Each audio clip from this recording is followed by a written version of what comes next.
So may unbox tayo dito guys. Ito naman gusto ko tong i-share sa inyo. Dahil nga ito ay nabudol lang din ako. Pero alam mo ba, kailangan ko to. Ayan. Ala, ang ganda ng kulay. Ala, perfect yung kulay na napili ko. Uy.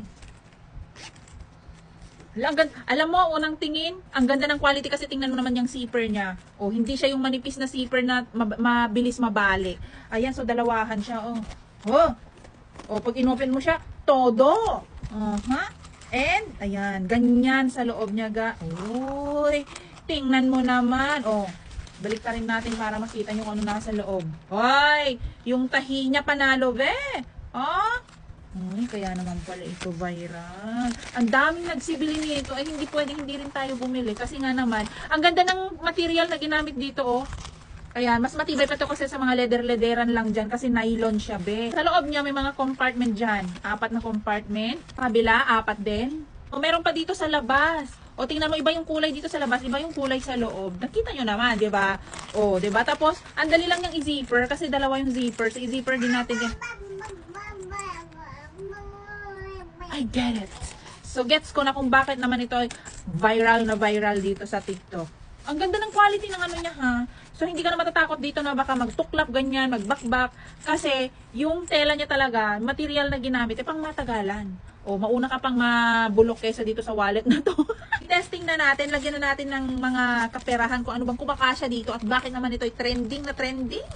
So, eto yung wallet na shinare ko sa inyo last time, guys. Ganyan lang siya ka-cute. Simple lang din. So, nakikita nyo kasya dyan ng cash, card, tapos coins. Okay? So, ngayon naman, try natin ilipat dito sa kabila kung kumakasya din sila. Okay? So, let's go.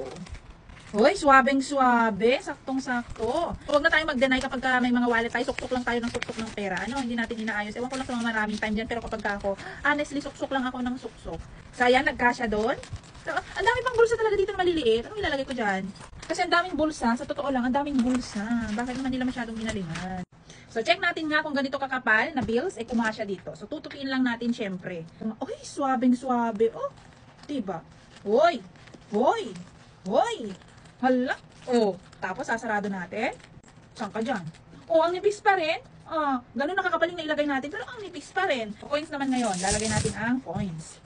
Dito naman sa kabila, kung ayaw mo mahaluan yon, dito naman tayo sa kabila maglagay. Alabe! Ayan o, hindi mo na po problemahin pala. Kapag may wallet ka na ganito, pwede ka na maglagay dyan ng maraming bills. Tapos, pwede ka na rin maglagay dyan ng maraming coins. Effortless, oh. Ayan o. Oh, diba? Sarado natin. Ay, sus. Tapos, eto, madali lang siya i-shoot sa kung saan. Kasi maliit lang naman, oh. Tingnan mo, oh. Oh. Ganyan lang siya, oh. Ang liit ng bulsa ko. Sus. Ginoo. Kasha. Liit. Oh, tingnan mo. Ganito lang siya. Tapos ang maganda dito sa zipper niya, ang smooth lang niya i-open at saka i-close, guys. Oh, yan oh. Grabe.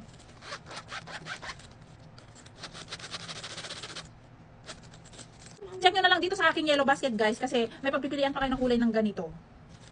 I love it. Napaka-functional nito. Hindi lang talaga siya basta budol. Yung quality niya, 10 out of 10. Tapos yung size niya, 10 out of 10. Wala akong hindi nagustuhan dito, guys, kasi ito talaga yung right na wallet size na hindi mahilig yung mga maglong wallet. Ito, gusto ko to kasi compare mo yung size niya. Mas maliit pa to. Kumakasya dito ang card, tapos paper bill, tapos coins. Ayan. Pero, syempre, yun lang yung laman. Ito, kung gusto mo ng mas malaking wallet ng konti, hindi sila nagkakalayo, actually. Mas marami kang mailalagay na paper bills, okay?